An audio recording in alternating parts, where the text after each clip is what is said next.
Professeur Élise Brézis, bonjour, Boker Tov. Bonjour. Merci d'être avec nous ce matin. Vous étiez avec nous depuis le début de cette crise à chacun des carrefours un peu difficiles à interpréter ou à analyser de cette crise du coronavirus. Et nous sommes apparemment à nouveau à un carrefour un peu problématique puisqu'on a recensé beaucoup de nouveaux malades, en particulier dans le lycée, le gymnasia de Jérusalem, mais pas seulement. Et puis hier soir, Benjamin Netanyahou a repris, on va dire, ses briefings et ses conférences de presse plus ou moins inquiétantes. Et la question que l'on vous pose ce matin, professeur Élise Brézis, c'est: est-ce que véritablement nous acheminons vers une seconde vague? C'est cela la seconde vague ou c'est pas encore cela? Ceci, ça ne s'appelle pas la seconde vague. Là, c'est vraiment la continuation de la première vague, mais je voudrais un petit peu expliquer ce qui se passe. Premièrement, le corona est là. Le fait que pendant ces 2 dernières semaines, on a dit c'est fini, c'était une erreur. Le corona est là et on l'a dit et on l'a redit jusqu'à ce qu'on trouve un vaccin. Le corona sera avec nous. Ça, c'est la première chose. Mais la seconde chose, c'est que le corona au Moyen-Orient est moins virulent. Et donc, le nombre de morts, le nombre de personnes qui sont très malades dues à ce virus est moindre en Israël et aussi dans tout le Moyen-Orient. Alors, on peut vivre avec. Ce n'est pas une question de seconde phase ou pas. On peut vivre avec, mais à 2 conditions. La première, c'est qu'on doit se promener avec des masques. Et c'est ce qu'on ne fait pas en Israël. Et la seconde, c'est qu'on doit quand même faire un certain éloignement des autres personnes. Et c'est ce qu'on ne fait pas aussi. Et c'est la raison pour laquelle la première phase que nous avons eue ne s'est même pas vraiment finie. Est-ce que lorsque, dans les réunions que vous avez eues de sortie de crise ces dernières semaines, ce scénario était envisagé, ce retour ou cette nouvelle hausse du nombre de malades, de nouveaux malades positifs, était envisagé? Eh bien oui, puisque justement les conditions qui avaient été mises, c'était que s'il y aurait plus de 100 personnes avec le virus par jour, à nouveau, on devrait prendre des mesures. Et c'est ce qui se passe.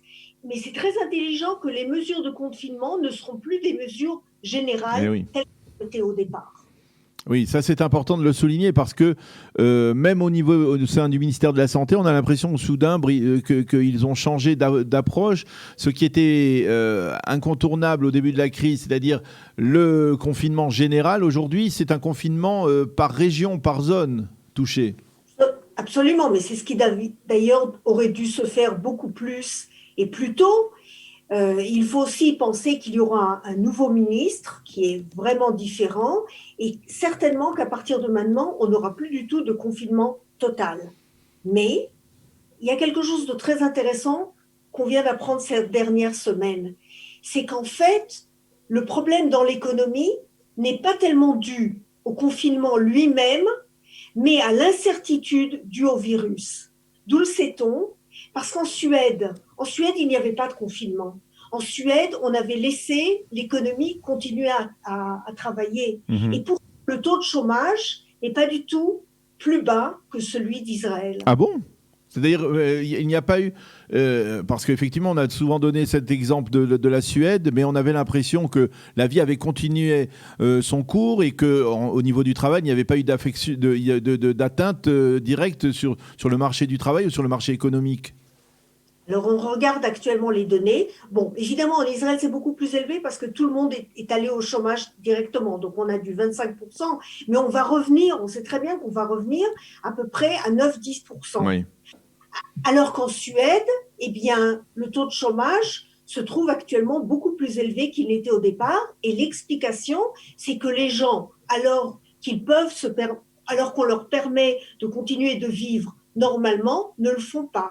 Il y a cette espèce de peur. Et donc, mieux vaut faire un confinement, mieux vaut savoir que lorsqu'il y a des gens malades, d'abord, on les trouve, et pour cela, il faut faire des tests et beaucoup plus. Alors là, vraiment, le ministère de la Santé doit vraiment changer de disquette, et je pense que ça se fera très rapidement. Et donc, les gens sauront qu'on peut se promener, qu'on peut à nouveau consommer, qu'on peut à nouveau aller dans des restaurants, mais en sachant qu'il faut faire attention. Alors, à quel moment on s'est trompé, on va dire, dans l'équipe de sortie de crise? Parce que effectivement, on a eu le sentiment, et Benyamin Netanyahou lui-même le disait, allez kiffer la vie, a-t-il dit là, il y a quelques jours. C'est-à-dire, on a eu le sentiment qu'à un moment, eh bien, c'est comme les gens qui se pressent à l'entrée d'un centre commercial comme qu'ils n'avaient pas vu depuis 3 mois. Tout le monde s'est pressé. Là, il est impossible de retenir la foule. Et là, finalement, quelque part, il n'y a au plus aucun contrôle. Je le disais tout à l'heure, il y a eu seulement 20 contraventions à Tel Aviv, alors que tout le monde voit qu'à Tel Aviv, il n'y a pas du tout le moindre respect du port du masque ou de l'espacement social. Pourquoi finalement il n'y a pas on va dire, de mesures de la part des forces de l'ordre pour essayer justement de mieux cadrer un peu le respect des lois? Parce que la meilleure mesure finalement ici, c'est la peur. Les gens sont rationnels lorsqu'ils voient qu'il y a de plus en plus de malades, eh bien, ils comprennent qu'effectivement, il faut à nouveau prendre en considération de mettre un masque. Et je pense que ce qui s'est passé vendredi, lorsque le ministère de la Santé a décidé de dire très franchement, faites attention, c'est très grave, nous allons peut-être même fermer les écoles, c'était une manière de prévenir les Israéliens. Écoutez, c'est très difficile de donner tout le temps des contraventions, mais prenez en considération que c'est votre vie. Oui, mais lorsque l'on entend, par exemple, ceux qui ont suivi l'interview d'hier soir du directeur général du ministère de l'économie qui dit on s'est peut-être trompé, on n'a peut-être pas mesuré véritablement l'impact que cela pourrait avoir telle ou telle décision sur l'opinion publique. Est-ce que finalement, c'est encore plus difficile une fois que on était dans le confinement, on est sorti de ce confinement après 2 mois de restrictions, c'est extrêmement difficile de ramener maintenant une population à une forme de discipline. La discipline, oui, le confinement, non. Le confinement sera fait de façon tout à fait géographique. Vous avez un endroit où des gens sont touchés, à ce moment-là, c'est uniquement ce groupe-là qui sera bloqué. On ne retourne pas au confinement total. Donc, de ce point de vue, c'est plutôt optimiste. Le seul côté pessimiste, c'est que moi-même, je pensais qu'effectivement, qu'on avait eu 0 malade pendant quelques jours de suite, j'ai pensé que peut-être on était arrivé au point où la plupart des villes ne seraient plus atteintes. Ce n'est pas le cas. Donc, il faut effectivement changer de disquette et comprendre, on se promène avec un masque. C'est pas si grave. Que doit-on faire avec les personnes âgées qui ont retrouvé leur famille ces derniers jours pour la fête de Shavuot en particulier? Que doit-on faire aujourd'hui avec elles? Faire attention, mais c'est vrai qu'on n'est pas obligé de retourner à Zoom, à moins que la personne soit vraiment une personne malade, à risque, etc. Je pense que vous mettez un masque. Il y a des masques qui sont vraiment très sérieux. Le N95, par exemple, vous avez vraiment 95% que ça ne passe pas. Mettez un masque et gardez 1 mètre, même 1 mètre, 1,5 mètres, ça suffit. Et donc, vous pouvez être en famille. Mais faites attention. Alors, ce que vous nous avez dit tout à l'heure concernant le Moyen-Orient, c'est le résultat de ce que vous voyez, vous, en tant qu'experte, d'augmentation du nombre de malades par rapport au nombre de malades graves qui sont sous assistance respiratoire, qui, lui, n'a pas augmenté, ce nombre. On est toujours à 34, autour de 34, c'est cela ? Exactement. Alors, d'abord, il faut un tout petit peu attendre parce que là, on vient de retrouver des cas. Il faut voir ce qui se passera dans 6-7 jours. C'est très possible que le nombre de malades avec respiration assistée va augmenter. Mais le nombre, on sait, sera très petit. Et là, il y a un effet que le virus est un peu différent au Moyen-Orient. Parce que vous avez des pays autour de nous où on fait beaucoup moins attention que nous. Et quand même, le nombre de morts et de malades graves n'est pas haut.